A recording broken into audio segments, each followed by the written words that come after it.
the only other thing I wanted to say before we go into some housekeeping is just that when we were putting this panel together, someone reached out to me from Afghanistan who's currently stuck there and feeling very unsafe, an ally to the United States, and expressed how grateful they were doing this, and said they wish they could join, but it would be very unsafe for them to break confidentiality to participate. So that's what we're facing.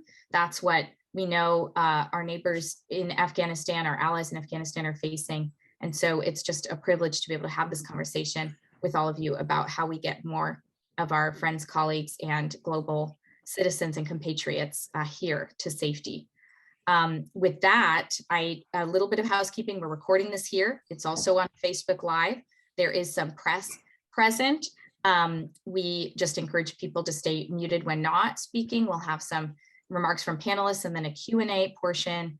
And without further ado, we're just really grateful that from the halls of the US Capitol, in the middle of lots of meetings and negotiations, our Congressman Peter Welch could join us and is going to be with us to share a few remarks as we get started. Congressman, over to you.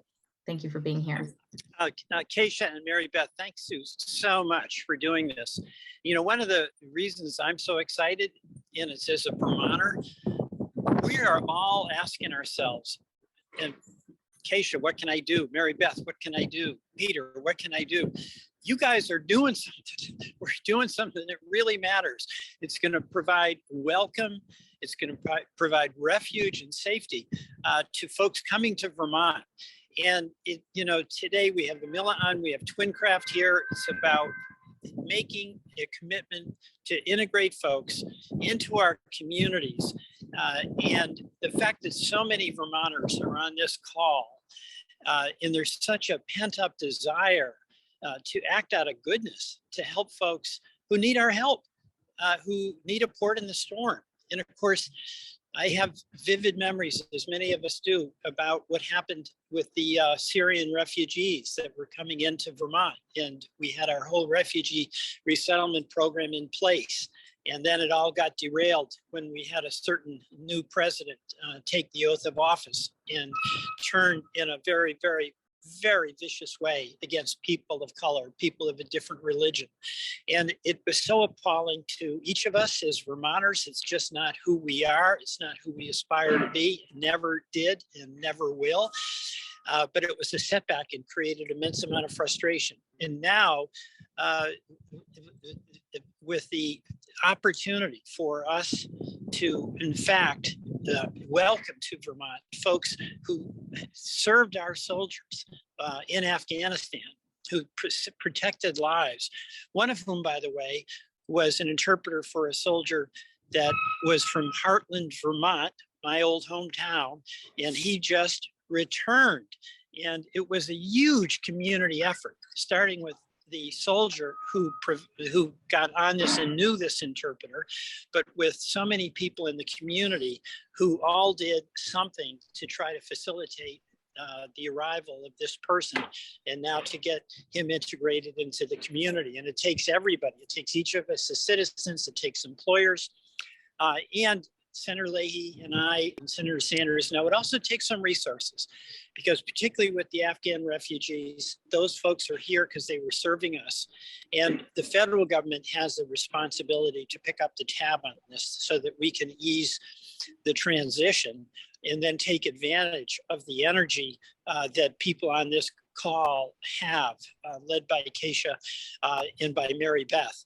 So I just want to say, as a Vermonter, I am so grateful to you and to every single one of you who is on this call that is going to give us an opportunity to have an answer to the question, Keisha, Mary Beth, Peter, what can I do? You can help the refugee resettlement.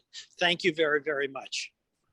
Thanks so much, Congressman. Bravo. And we're here to help you. We're here to help, our fearless delegation with this process and welcoming more refugees and asylees from Afghanistan and elsewhere to our state. And we know you have to run to some more goings on in the Capitol. So, and we know your staff and the staff of the rest of our federal delegation are staying on to hear concerns and Great. answer questions. So we Well, appreciate thank you all. Yeah, I'm not going to something more important, but there's goings on that have to be gone too. Thank you. Exactly. Thank you Bye. so much, Peter. Bye. Thank you, Congressman Welch, for opening this vital time. We can hear how refugee resettlement is near and dear to your heart. It is certainly near and dear to mine. It was 17 years ago that my husband, toddler son, and I hosted a Somali mother and her 5 young children who had just come to Vermont from a Kenyan refugee camp. The mom had fled civil war and spent a decade in the camp until she said she, quote, won the lottery, being chosen for resettlement to Burlington. That family now lives 2 miles down the road from me. The oldest is pursuing a master's degree, another works as a paraeducator, another manages a restaurant, and another is studying pre-law at Champlain College. Just last weekend, the family was over for a barbecue and we pulled out the old photo album of the first weeks of their being in the Green Mountain State and shared belly laughs, recalling their very first swim in Lake Champlain. Our relationship through the years has brought our families meaning, mutual understanding, and great beauty and cultural diversity. Those who come as refugees come with amazing energy and determination. They are some of the most resourceful humans you will ever meet.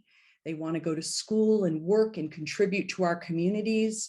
I'm so proud to live in a state that has agreed to welcome the latest wave of those displaced.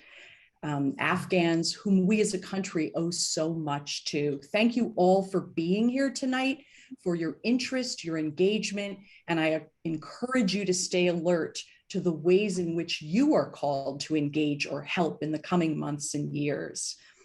One of our longtime elected leaders has been at the forefront of human rights and refugee resettlement, Senator Patrick Leahy, who was elected to office in 1974. Our youngest US Senator ever to be elected. He currently serves as President Pro Tem of the US Senate and Chair of Senate Appropriations. And he is with us tonight via recorded remarks that he is generously sharing with us. Thank you for inviting me to join you as you kick off this important town hall discussion. And I certainly want to thank my friend Keisha for organizing this forum, and Tracy, Amila, Joe, and Michelle for joining the panel.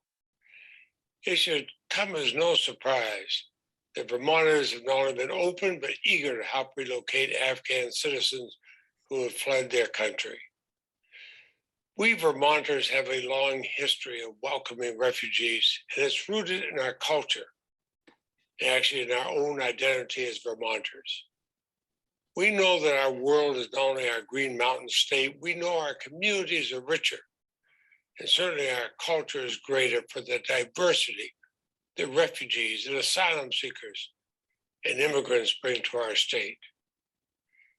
And organizations like the U.S. Committee for Refugees and Immigrants in Vermont, and our community leaders, and so many community service organizations, they're making it easier for Vermonters to mobilize together. And together, we Vermonters can provide a safe, welcoming, and secure landing place for these families looking to resettle and to start anew. I can't think of a better place for them than Vermont. We all saw with horror the images emerging from Afghanistan in the final days of the evacuations. Families arriving in Vermont and throughout the United States and communities around the world carry an untold weight that we simply cannot understand. So I have no doubt that Vermont will be a welcoming place for these families to rebuild and to grow. I hope we will welcome them, just as Vermont welcomed my own family of immigrants in past generations. And thank you for joining this important discussion. Thank you so much, Senator Leahy. We really appreciate your making the time to come and speak to us over recorded remarks. I want to introduce our panelists to you because we have four amazing humans here who are involved in refugee resettlement, the work with asylum seekers, and they have robust background and connection and experience. So I'd love to introduce them, and maybe as I say something about each of you, just because there are so many people on the call, maybe you could put a thumbs up or a clap hand so people can see where you are in our little squares. The first person I'd like to welcome is Tracy Dolan, who is our director of the State Refugee Office. She's new to that position, but she has over 25 years experience working in public health, most recently as Deputy Commissioner of the Vermont Department of Health. And prior to coming to Vermont, she has worked in public health overseas in many countries and done work involving Afghanistan as well. So we're thrilled to welcome Tracy. Amila Mirzanovic is our director of the U.S. Committee on Refugees and Immigrants in Vermont. Amila has been director for nearly 8 years. She oversees direct services, program management, and advocacy on behalf of refugees and asylees in Vermont. She herself came to Vermont in 1995 as a refugee from Bosnia and is the first former refugee leading the USCRI Vermont field office. So welcome, Amila. Thrilled to have you here. I'd like to introduce next Joe Wea. He is director of the Ethiopian Community Development Council's Multicultural Community Center in Brattleboro. And he too is newly appointed in September. Congratulations. ECDC is one of 9 national resettlement agencies that have been resettling refugees since 1991. And Joe has spent more than a decade working the nonprofit sector, serving vulnerable populations in Vermont. Welcome, Joe. Lastly, but not least, Michelle Ash. We're thrilled to have you, Michelle. Michelle is Vice President of Leadership and Organizational Development at Twin Craft Skincare. She has a diverse background in business, education, and people development. And Michelle has worked in higher education at UVM for 12 years and directed the UVM School of Business's Family Business Initiative, helping Vermont founders pass their businesses on to the next generation. Twin Craft Skincare has a very strong reputation for employing refugees and immigrants, and they're based in Winooski and Essex with 330 employees. So welcome to all of you. You have so much to offer us tonight. And I guess I'll start with this question, which is a rather large question, but I'd ask you kind of to focus your remarks as best you can. And the first question I thought it would be helpful for all of us to hear is, why is resettling refugee groups and Afghans important for Vermont? And what are the unique challenges these families will bring to their new country? So maybe, can we start with you, Tracy? Sure. Thank you so much for the question, and thanks for allowing me to be part of this panel and this evening. I think there are a lot of answers to that, so I'll give my part of the answer. I'd say first and foremost, we want to do this kind of work because it's the right thing to do, and it's the answer to a humanitarian call. Secondly, for Vermont, and I think these go hand in hand, we really want to continue to enrich our community, and we know how much we get from, as much as we give, and we do give a lot. You know, Vermont has a lot to offer. We also get so much. And so it's really that rich connection to community. And then, you know, if you listen to the governor speak as well, in addition to those important pieces, he really speaks to an expanded workforce at a time when we really do want an expanded, more diverse workforce. And so a lot of great reasons for Vermont to want to resettle refugees. I'll leave the challenges to my colleagues. Great. Thanks. Thank you, Tracy. Amila, do you want to jump in there? Yes, thank you so much. Thank you for having me, and thank you everyone for tuning in. Vermont, as Senator Leahy said, Vermont has a long history of welcoming refugees into the state from all corners of the globe. As a former refugee and someone who's worked in refugee resettlement for 15 years, I have seen thousands of people come through our doors from Burma, Bhutan, Burundi, Rwanda, Syria, Sudan, and other places from around the world. So refugees, as Tracy said, bring so much richness and so much wealth to our communities in terms of their lived experiences, languages, culture, tradition, food. We all in Burlington and Winooski, we could access some of the cuisines that we have not been able to 25, 26 years ago. So we are excited about Afghans coming to Vermont, and needless to say, there are challenges that we will be facing, and the families coming in will be facing, and the number one challenge is housing. And this is nothing new. I think we all understand that we are facing a housing crisis in the state, and we applaud the governor and for his efforts to invest in housing, building new housing, more affordable housing, rehabilitating existing housing, but that will take some time. So we are thinking outside the box, working with Vermonters like you to find host families, similar to what you and Mark did, Mary Beth, so many years ago, to find host families and then to help families transition into their permanent apartments. But other than that, we've done this for many years, and we stand ready, and we'll be wrapping our arms, all of us together will be wrapping our arms around our Afghan families, hopefully soon. Great. Thank you so much, Jamila. Joe, we'd love to hear about your efforts in the southern part of the state, down in Brattleboro. Thank you. Can you hear me? Yes.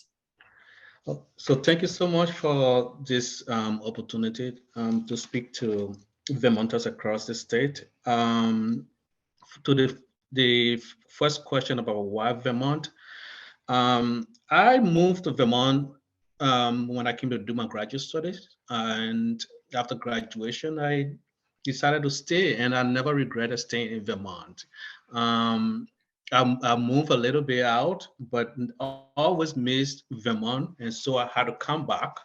And since I've been living in Vermont, and the reason for me is Vermont has been a welcoming community. And in my own experience, when you move to the States, and for me, Vermont has been that community that is so very much supportive of you.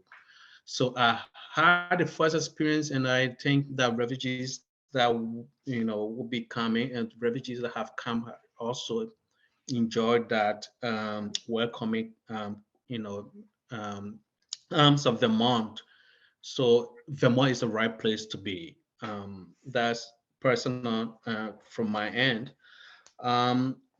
As to challenges, here at the southern part of Vermont, housing is one of the key challenges as well, as it is across the other parts of the state. We also know that cultural integration is going to be one of the challenges.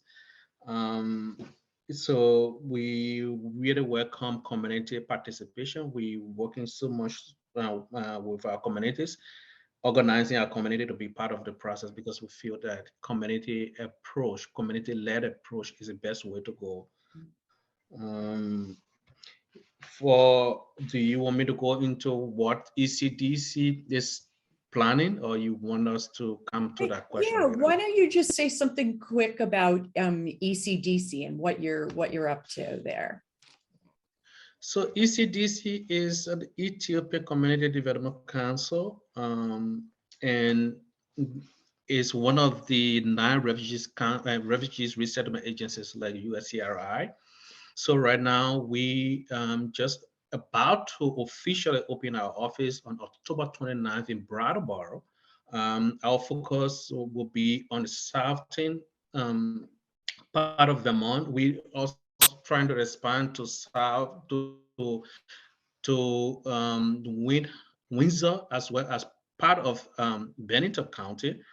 And we are in the process of recruiting staff. So hopefully by next week we will have some staff coming in. I'm the only person right now. And once we open the office with staff coming in, we have a projection of number of refugees we want to start settling. Our projection at this time is about Afghan refugees between now and March of 2022, 25. That projection will move, it might increase, but we're holding that at this point as we staff our office. That's great. Thank you, Joe. That's a helpful introduction. Michelle, why is refugee resettlement important and unique challenges that you see? Sure. Thank you, Mary Beth. Well, being the employer on the panel, there's a lot of things that I could talk about because this is near and dear to my heart, but let's, from the employer perspective, we would not be, Twincraft Skincare as a specialty manufacturer would have had to have left Vermont if it were not for our new Americans. Of the 330 employees, over 100 are former refugees, new Americans. So, and they're really the heart and soul, you know, of the company. And as an employer, we've had a lot of years of experience. We started hiring refugees when Eastern Europeans came. So we still have folks that have worked for us for that long. We have Vietnamese, we have folks from different parts of Africa, from Nepal, from Burma. So it's like the United Nations at Twincraft. It's really beautiful.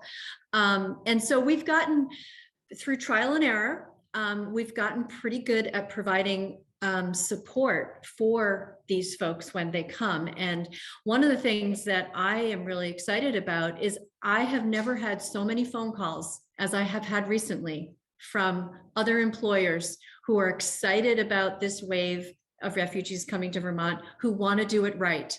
I just met with 2 people today. So I'm here to share all sorts of information and tell you what works, what doesn't work. And I'm happy to share it on this call if you want me to do that at some point too. That's great. Thank you, Michelle. And I'm going to toss it to Keisha. Thanks, Mary Beth. You know, Michelle, I just love the story of how you've changed your layout of the factory and, you know, just really been intentional about things that, from a gendered perspective, women might not ask for in terms of advancement. I wonder if we could start with you with this question, you know, just around what can Vermonters do, ordinary Vermonters, employers, from your perspective, whether it's contributions, volunteer time, opening their homes, or, you know, becoming a compassionate and welcoming employer. What can we all do? And Michelle, I'd love to start with you because you have such a great story of figuring it out as you went. Sure. Well, I think from all of those vantage points, the biggest thing is try to put yourself in someone else's shoes. What would it be like if one of us had to go to a country where we didn't speak the language, we didn't understand the culture? That would be really, really difficult. So if we can all start from there, then we know the questions to ask. As an employer, and I'll speak from that perspective, we have done a whole bunch of different things. We've got 2 floating holidays, so people from different traditions can take the time off when they need to take time off. For our Muslim employees, we've created a space where they can pray the different times of days that they need to pray. We also bring in somebody from Working Bridges through the United Way, because what we have found is these folks need support in how do you fill out applications for housing? What are all these health insurance papers that I'm getting? Somebody to help them confidentially go through that. The person from Working Bridges helps them fill out all the paperwork for their citizenship. which when you come in as a refugee and then you apply for citizenship, there's a lot of paperwork. So all of those things that may be easy for all of us to do just aren't. We've got in all the different languages around the factories, you know, the key words are written in different languages. So it's really becoming more culturally sensitive. And I'll just share a quick story that I shared with Keisha, which is we brought in a new president, very wise person from the Midwest. And one of the things that he immediately did is check your assumptions, challenge your belief systems, and let's just pay attention to what's happening within the facilities. And in doing so, over a period of several months, what we came to realize, it was right there in front of us, is that middle-aged new American women were basically running the show, but they weren't asking for any more money and they weren't asking for leadership positions. So what we did was it was intentional. Paid people more, put them in leadership positions, gave them the training they need. And if you want to talk about an employee that is so committed and dedicated, they will not leave. And they're helping the business run better. So it's just really paying attention, I think. So I'll stop. I could talk about this for a very long time. So I'm going to try to check myself. Mary Beth, you can give me the wave and I won't feel bad. We love your enthusiasm. Exactly. It's palpable, and it's what employers are hungry for, because they don't want to get it wrong. They don't want to, you know, give someone a bad experience. So I know you've been invaluable already. And I know, speaking of which, you've been, you know, speaking to Brattleboro folks, and I wonder if we could go to Joe. Joe, you know, there are many people in smaller communities than, you know, those in Chittenden County who are wondering how they can be hosts now and in the future. And we know you've all gotten really creative down there about taking asylum seekers. And if you could talk about how you all did it a little bit and how others can be part of what you're doing or part of bringing more and more folks here. And I know we have some folks from the Asylum Seeker Network that are on the call as well. So either, you know, put something in the chat or raise your hand and we can include you in this piece about asylum seekers, which I know is people are curious about. Joe, does that give you enough to go on? Yeah, sure. Thank you. So I want to recognize asylum seeker, the Community Asylum Seeker Project that has been on the ground for quite a while now. Before even the Afghan program came in, they have been working with the limited resources they have. So with ECDC, we have recognized the vast resources of the Community Asylum Seeker Project, and we decided to working on partnerships so that they will be able to provide some legal support to folks that will be coming. We also, started organizing what we call the community, the co-sponsorship model. And our co-sponsorship model is organizing community groups, the group of 7 to 10 people that will help us in providing some of the core services that folks would need. So right now we have had our first information section, and we have seen a lot of support from the communities. People are calling as to how they can get involved, and we want to use this time to also ask folks on this, the discussion panel to reach out to folks that are interested to go on the ECDC website and sign up to be a co-sponsor. So co-sponsor sponsorship is one of the model. We also in discussion, as you all know, housing is a big challenge here. So we're in discussion with SIT, and one is the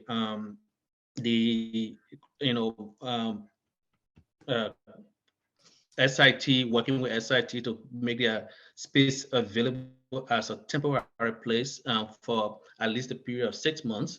I was on the campus there. I met with SIT authority. We went through the dormitory. Right now, with what they have available, it might be able to host family between 8 to 10, but we're hoping that number might increase as of January 9th, because some of the dormitories will be available. If we have single families, that will be very good because then we can host more people on the campus there. We're thinking of the Vermont Eat program. We plan to reach out to them so that they will provide some support on campus there. Host families is another approach that we also working on. We have volunteers that reach out to us from our different communities who say we want to be, we want to host families. So we're also looking at that approach and reaching out to those families on our voluntary list, as well as landlords who have reached out to us and said, I have my place available. I would love to rent it to families that are coming. So those are some of the ways creative ways we're now working. And there are so much, other creative way reaching out to our communities to make this happen. Thanks, Joe. I know we have Kate from the Asylum Seekers Network. We might have others, Kate Perlberg. Kate, I don't want to put you on the spot, but is there anything you want to add, or did you want to put a link in the chat to make sure we capture that? I just want to make sure we get that. Yeah, thanks, Keisha. I can put a link in the chat. Also, Joe, I think captured it pretty well. We've been sponsoring asylum seekers in host homes and sometimes other housing arrangements for 5 years in Southern Vermont. And we also help to coordinate a network of 9 or 10 organizations up and down the state who do the same. And they're all, local volunteer organizations made up of only a few people. One of the things that some of our partners have done is to get creative, like Joe was talking about with the School for International Training, to get creative with other places that have space, right? So somebody's working with a retirement home, for example, that had a couple of extra apartments, and they're going to be leasing those out to asylum seekers as a donation to the work. So there's lots and lots of ways we can work on that. And I know that there are folks around the state who are getting creative in that way. That's incredible, Kate. Thank you. And thanks for putting something in the chat so people can find out more. Tracy, can we go to you with how people can help? I have a feeling Emil will have lots of things to say, so I'm going to allow her to clean up here, but we'll go to you, Tracy. Sure, and I think the question is, how can people help? Yeah. I think there are personal ways that people can help. Vermont is a very welcoming state. But it is not always a welcoming state for everyone, right? And so we've had a wonderful outpouring of support. But I would just say, on a personal level, when you do hear something that isn't positive, that might be playing around the edges of racism, because it can be a scary thing to think about people coming in from the outside who don't look like you. And so I think for each of us to just remind ourselves that we all have ideally a personal, really powerful role in doing what I think Mary Beth said, which is really thinking, and I think Michelle said it too, just putting yourself in the shoes of others and just reminding ourselves that it's always a really great role to be anti-racist and to, remind people about the importance of really welcoming and accepting all. So that's more on a personal level. And then structurally, the housing issue is a big deal. And so as much as we are interested in the temporary solutions, and those are really important, continuing to really think about who are the landlords? How do we reach out to people who might do something a little less conventional? Where are those spaces that maybe people normally have Airbnb'd? Can there be a call to arms, so to speak, to really be there for some new Vermonters who might need you to do something different with your real estate. And so just being kind of creative that way. There is a personal connection for me on this particular set of refugees coming in, but again, the needs are really broad for all refugees. Afghans are just one part of a group we hope to welcome this year. But when I was in Afghanistan just after the Taliban fell in 2002, there were Afghans that I worked with who clearly saved my life more than once. Whether it's a driver turning around on a road because it hasn't been cleared of mines, or an interpreter telling a local warlord that I worked for the United Nations so that they would leave us alone, whatever the situation is. And so the idea that we can help out, I think Afghanistan is an example, a really visible example of what people do for us and how we can help. But it really happens in so many places that people need that help, and often have worked, with our organizations and Americans in other ways. And so just the reminder that we really want to be welcoming and enthusiastic for all. And so there are things you can do personally, and then there are things you can do structurally. I did put a link in the in the chat there, we have a state refugee office website. I hope to keep that updated with links under a section called How Can I Help? And so you can certainly reach out to USCRI or ECDC as well, but I'm going to try to keep those links up so that if you don't know exactly which organization is which, or you don't know the names of those organizations, you can go to that website and I will keep it current with their information and with their mechanism for being able to either donate or volunteer with them. Thank you. Thanks so much, Tracy. And it's just, you know, a lot of useful, concrete things people can do, including having an updated website. So appreciating that. Also, you know, just that reminder that compassion and humanity are free. And if you can't give anything else, you can absolutely give those things and they're invaluable. So really appreciating that. Amila, I'm sure you have lots of additional thoughts and ideas having done this for so long. Yes, so I'm going to share an email address. It is our general email address where if people are interested in volunteering or would like to donate or have just questions in general about the program and the process, they can email us there. We are monitoring that inbox. Several of us are monitoring it. We get a lot, as you can imagine, we are inundated with emails, so we can't always get back to people quickly. So I'm just asking everyone for their patience as we get through the long list of emails. But in terms of the ways people can help, we are recruiting volunteers, family, friends.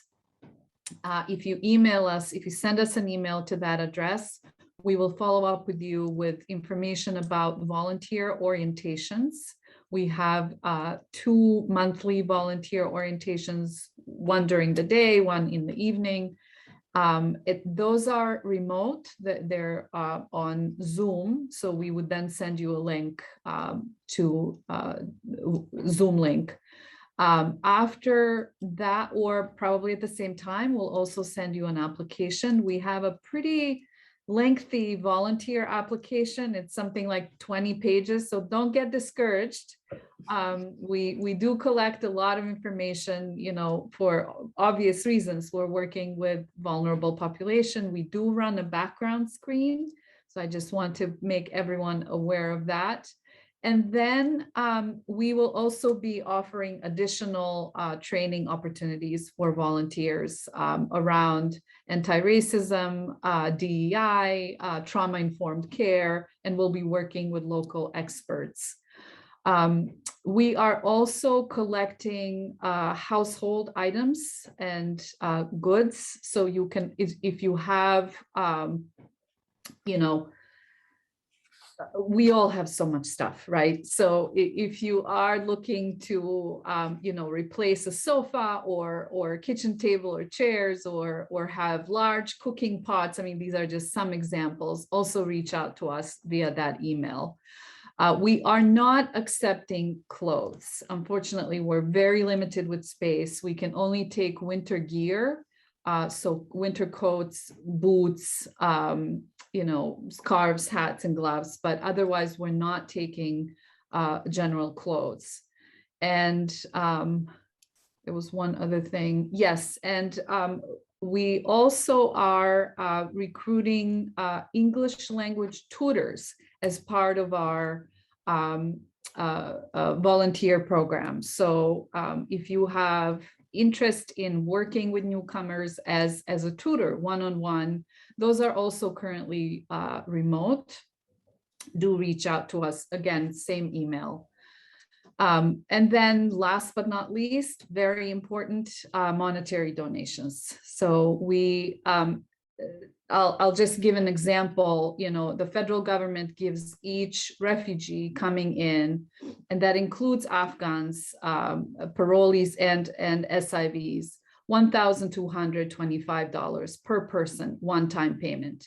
And we use those funds to rent an apartment, deposit rent, utilities, initial food. So you can imagine that doesn't get one very far. So we're always looking for ways to supplement, you know, the rent or food or, you know, any other expense that might occur. Amila, will you put that donation link in the chat too? Yes, That's so I can important. do that. Thank you. Said to me that goes the furthest. That's really what you Yes. need the most. Yes. And one other thing, not to jump in here, Keisha, but one other thing you said to me that I thought was so interesting. You talked about host families and groups of people coming together to kind of wrap around a family, so that it wasn't just on one family, but could be a group of families that decide to kind of like be a host family. And I just thought that was such a different way of thinking about it, and such a way to kind of share the energy and the engagement and the dinner making and dinner, getting together. So I just wanted to mention that because you did say that. Yeah, thank you. And this is not a first time that we're doing that. We started doing that when we were welcoming Syrians to Rutland. We pulled together teams of volunteers. There might have been a host family, but then there were other family volunteers who worked with that particular family as a team. Because, as you know, the needs are so great, and, people's interests and preferences are also, very different. So, some people were providing transportation, others were taking kids to the park, somebody else was helping with paying the bills, and that was their focus. And it's a really good model. So we're looking to do that again. And speaking of Rutland, I should also say that with the Afghan parolee program, Afghan resettlement in general, we have an opportunity to place families within the borders of the state, where we're limited either to a 50-mile radius or a 100-mile radius. With Afghan resettlement, we're not limited. So we are looking to reestablish our operation in Rutland. We just hired a community partnership coordinator in Rutland. She started last week, so it's her second week on the job. And she will be connecting with volunteers, potential volunteers and partners, reconnecting with many of them in Rutland, southern Vermont and central Vermont as well. So that's very exciting. Thanks, Amila. Mary Beth, I think, we have a lively chat going, and people may want to raise their hands and ask a question live. We just ask that you, keep it limited so we can get to a few questions. We have 5 minutes to take questions. We'd also love to have this, group sharing part where we break out into small groups. So hopefully people can get ready for that if you're kind of making dinner at the same time. We will save the chat. I heard that as a question. So we'll try to save that and email the resources out to folks who aren't as technologically able to do that. But yeah, if people want to raise their hands, you can. I did see, a couple questions just about being more fine-tuned around the ability to donate things. It sounds like what we're hearing is that can take capacity away from other things if people have to sift through donations that are not as useful right away. Is there anything else? There was a question about where the drop-offs might be around the state, and also a question, I think what I understood from the question is if any other federal resources are in discussion that could go to the asylee seekers since they're not as eligible for those refugee resettlement funds. I can respond to that quickly. So asylum seekers, unfortunately, they are not eligible for any refugee program or public benefits. As far as I know, perhaps, my friends from CASP can correct me if I'm wrong. Asylees, once they get their asylum granted, they are eligible for refugee resettlement programs.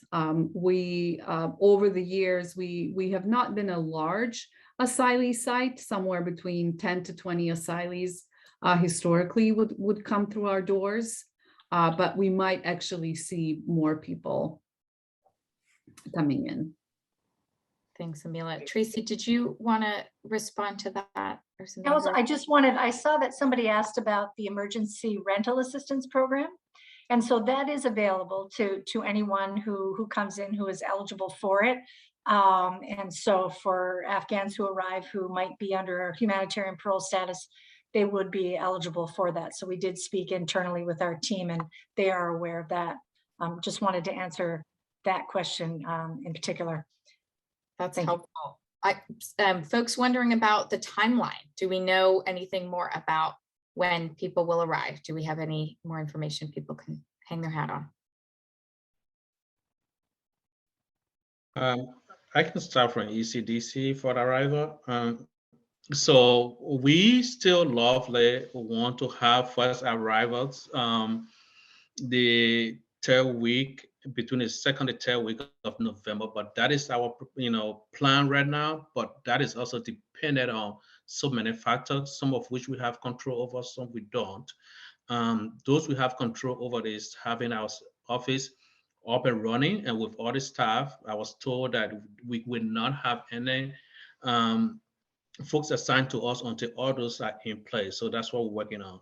The second is even though if the if folks are assigned to us, so the folks have to be insured. The word insured, meaning we either they will have, if folks want to come, they have to choose to come to Vermont.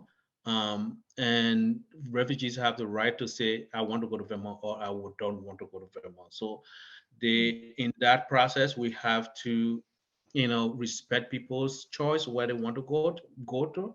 But we're hoping that folks will want to come to Vermont. So we ask all of you continue the PR, that folks choose Vermont as a place to come. So that's our plan at this point. We are hoping that by second week, third week of November, we will have folks coming.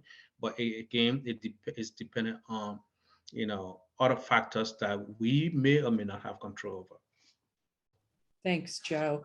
There's also a question in the chat about Afghan evacuees who might have pre-existing ties to Vermont and whether there's the ability to have that come into play related to being placed in Vermont.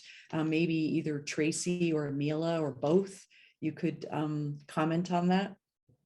I'll just do the broad comment and then I'll pass it to Amila, who's got more familiarity with people who have ties. But overall, what we've learned from the State Department is that about 80% of Afghans who are arriving in the safe havens around the country, so mostly the military bases, are indicating that they have ties somewhere in the US. About 80%, 20% have no ties. So it's likely, because we have so few Afghans here in Vermont, it's likely that we are probably not hitting the top of the list for people. So it's more likely that we would probably get our arrivals from that 20% who may not have ties. And so that is probably one of the reasons you're probably seeing that there are some of our neighboring states who are also small, who are starting to get numbers. They may already have a few families. And so it's likely that, if we do get Afghan arrivals, it might happen a little bit later as those other places are saturated. And now I'll hand off to Amila, who's, I know, very familiar with people choosing where they go. Yes, so as Tracy said, most Afghans have connections in other, states around the country, and they prefer, in fact, to be placed either in where they have a contact or where there is an existing Afghan community. But there is that 20% that can go anywhere, and we are hoping that some will come to Vermont. If there are people, I saw a couple people who I've been in touch with.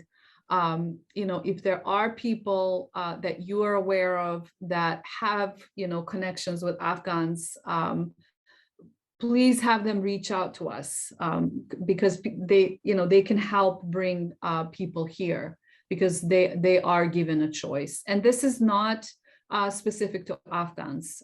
This is true for any refugee. They are asked if they have relatives or friends in the US, and they are connected with their relatives. So I see we have Kate, I don't know if you put your hand down. Let's take Kate and the two questions that we had via the hands. I think that was Aaron Jacobson, Jill Rudge, sorry. Aaron's amazing. So there's a lot of legal clinic folks here who do wonderful work, including in South Royalton, who are wondering if anyone's aware of resources that might be earmarked to help folks with applying for permanency. Might be an opportunity for our federal staff to weigh in who are present, even just to note that question and return with an answer when possible. And then we'll try to do breakouts for a moment. So Kate, Anne, and then we'll go to that question, see if our federal delegation wants to weigh in. Yeah, thanks, Keisha. Jill and I were asking the same question. Okay. We keep talking about Afghan refugees, and that's for the ease of conversation, but none of these folks are being given refugee status, right? And the asylum process is a long 5 to 7 year legal process that takes, somebody talked about filling out a lot of paperwork for citizenship as a refugee. Asylum is really long. And so I'm curious too about what our plans are for legal funding. Thanks for that. That's right. Put your hand. Great. We have that same question. Anne, did you want to ask your question before we get to that one? Yes, thank you. So I'm interested, I'm from Richmond, which is a small town in Chittenden County. And we've kind of been debating whether or not we would be a good fit for a refugee family because of the fact that we don't have a lot of bus service here. We are a long way from the mosque. So those of you who have some experience, is that a barrier? I've also been working with some folks in Williston, so we could help support their effort. And so I'm just trying to figure out whether or not Richmond would work at all, or should we just kind of give up on that and think about partnering with our friends in Williston? Thank you. Great question. Anyone? Thank you for that question, and I can chime in quickly. Richmond is probably not the best resettlement site, but you can still support resettlement in Williston or in Burlington in other communities. And for the reasons that you named, transportation is a challenge. Refugee resettlement program is an employment focused program. So the focus is on getting people employed as quickly as possible. It's an economic self-sufficiency program. So, when we're looking at new sites around the state, we need to make sure that there is safe and sanitary and affordable housing. We can talk about that at length, but also, employment, transportation, availability of other social services and community support.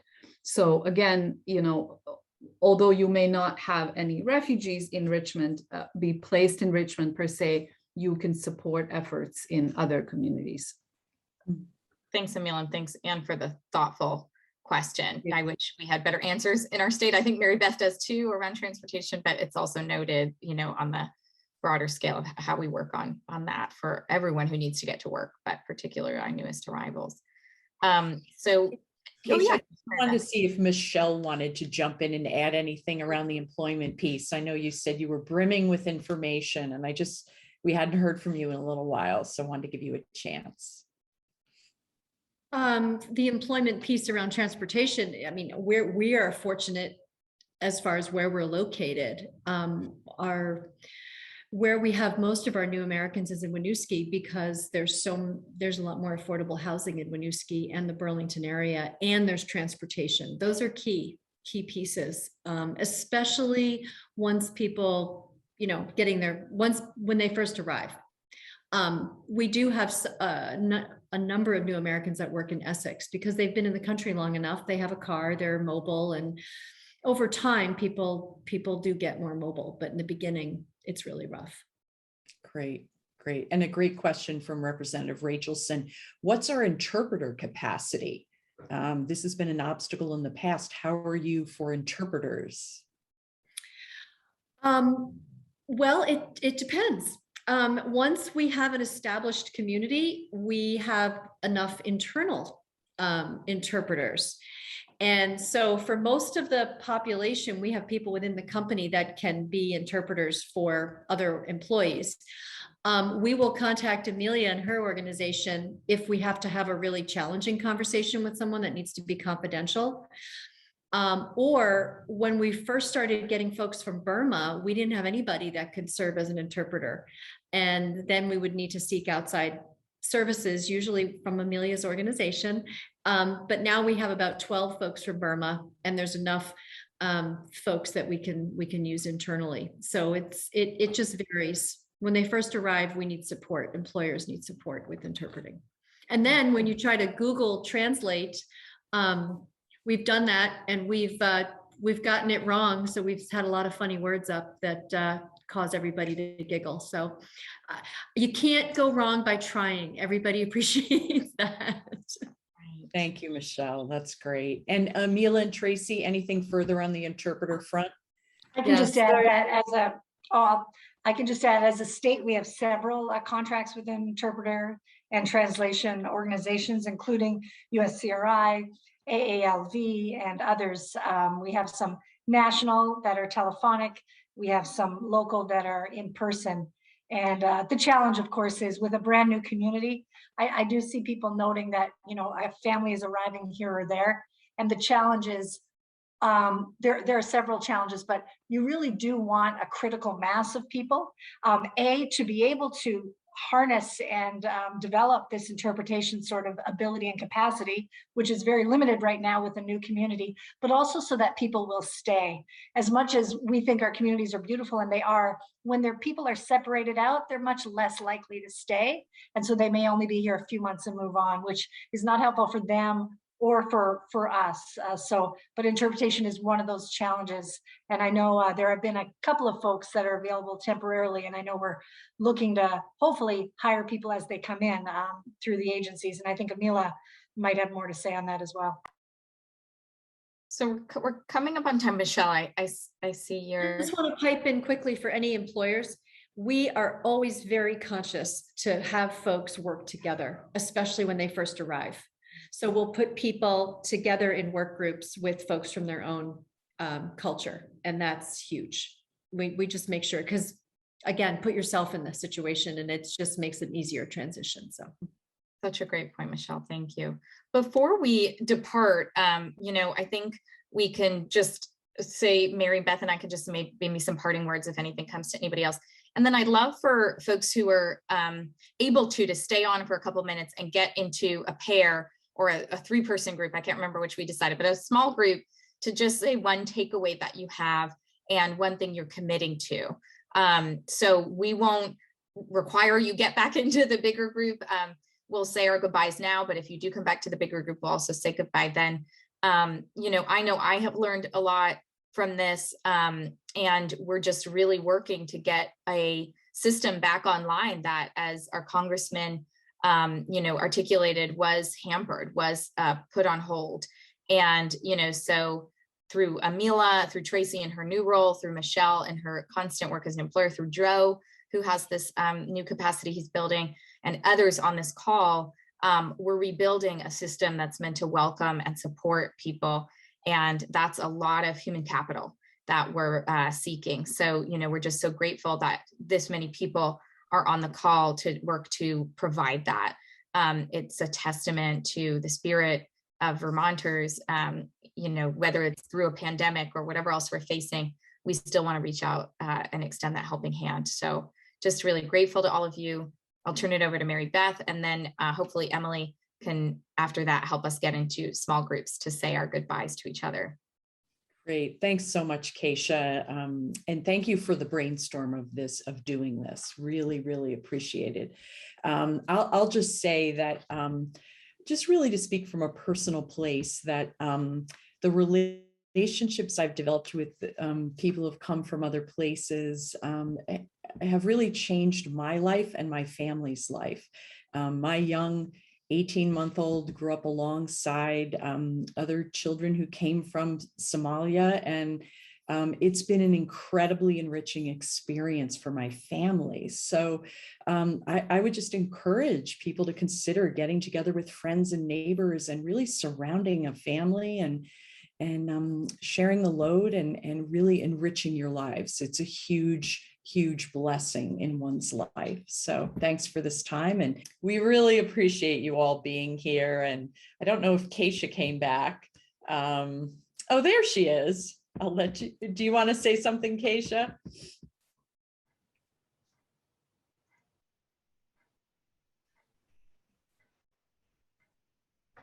Looks like she might be on. There we go.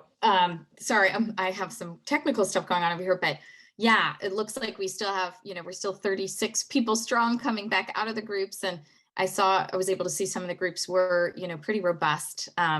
Just great conversations that we didn't have time for, to fully complete, but it's amazing, just in our small group, people who had already been doing refugee resettlement work, language access work. We have a rich community. And so we don't want to keep everyone on too long, but we will, try to make sure. Mary Beth and I were talking about trying to do this again when we have more information, when people do start arriving. So stay in touch. We will try and reach back out. But we know that now folks are more connected who are prepared to do this work. And we're just grateful that you all stuck with us to have this conversation, this really important conversation on a Tuesday evening. Yeah, and I think we're going to compile all of those links and resources and make them available all in one place for folks. So yeah, I see a hand up. Quinn, I don't know if you have a burning question or something before we sign off. Yeah, I just was wondering, I'm a teacher up in Burlington, and there's been so much ambiguous information, and obviously I know there's so many unknowns. I was just wondering if anyone a little higher up in the process might have a better understanding of an actual arrival date, like for some of these children. I run a newcomer program in Burlington, and I just am curious if any of that information is known yet even. I'm going to let Tracy speak there because Tracy is the higher up. Who would know? Yes, and Joe and Amila as well. But no, they're assigned, and once they're assigned, that's when we find out. And so they haven't been assigned to Vermont yet. We've been approved to accept a certain number, but that's different than actually assigning specific people. So once they get assigned, hopefully then we will see them, within a few weeks. But that's truly what we know. We're very transparent on this. There's nothing behind the curtain. You see what we see. Okay, I thank you so much. I appreciate that additional information. Thank you. Mary Beth, if I can just add quickly that with refugee arrivals in general, we only get about a week to 10 days notice before people come to Vermont. So in those 7 to 10 days, we start with preparations, looking for housing and, all of that. As soon as people arrive, we are in touch with our partners, including school. We work with liaisons and, Miriam and her team and Niaza and also your, the colleagues in Winooski. So as soon as we get arrivals, we will be in touch. Thanks for that, Emil. And that was my experience. It was a couple of days. Very quick. Yeah. Great. Well, thank you, everyone. We really appreciate all of your time and energy. And Keisha and I will follow up and get all this information to everyone. And thanks so much for being here tonight. Yes, thank you.